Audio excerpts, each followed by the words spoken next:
జబర్దస్త్ మంచి అమౌంట్ కదా అసలు ఆ టైంలో చెప్పాలంటే. టాప్ అన్న ఆ, ఆ టైంలో వీళ్ళున్నప్పుడు టాప్. పీక్ లో ఉన్నారు వీళ్ళంతా కూడా. అసలు వీళ్ళున్నప్పుడు రేటింగ్ ఎలా ఉండేదన్న, బీభత్సంగా ఉండేది.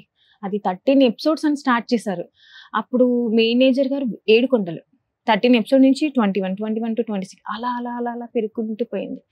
సటన్ ఆఫ్ అంటే ఇప్పుడున్న దానికి కల్చర్కి ఒక్కొక్కరు విడిపోయి అలా వచ్చేసరి ఇప్పుడు ఏమవుతుందో కూడా తెలియదు యాక్చువల్లీ నాకైతే. యాక్చువల్లీ జబర్దస్త్ మానేస్తా అన్నప్పుడు కూడా వద్దని చెప్పుంటావు కదా నువ్వు. అంటే వీళ్ళు వేణు అన్న ఈయన తీసుకుని ఒక చిన్న బ్లండర్ మిస్టేక్ అది. నేను చెప్పా, నేను థ్రెట్ చేశాను, ఎందుకు మీరు ఇది చేస్తున్నారు అవసరమా అని కూడా అడిగా. లేదు దానికి దీనికి సంబంధం లేదని నేను అప్పుడు వాదించా, ఇద్దరికి వాదించా. రాంగ్ డెసిషన్ తీసుకుంటున్నారేమో అన్నాను. అన్ని అన్నా వినన్నా మీరు రాంగ్ డెసిషన్ తీసుకుంటున్నారేమో చూడండి అంటే లేదు సిరి తెలిసి ఓకే గో హెడ్. అలా ఏమి అవ్వదు. లిటరలీ వీళ్ళు తీసుకున్న 2 days నేను ఏదైతే చెప్పానో అదే జరిగింది. అదే జరిగింది.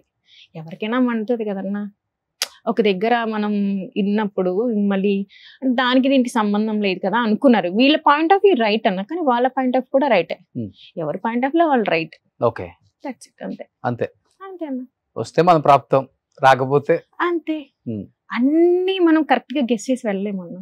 ఇప్పుడు నేను ఎన్నో అనుకుంటున్నా ఈ వేలో వెళ్తే కరెక్ట్ గా ఉంటది, ఒక్కోసారి అప్ అండ్ డౌన్స్. ఇది కూడా అంతే.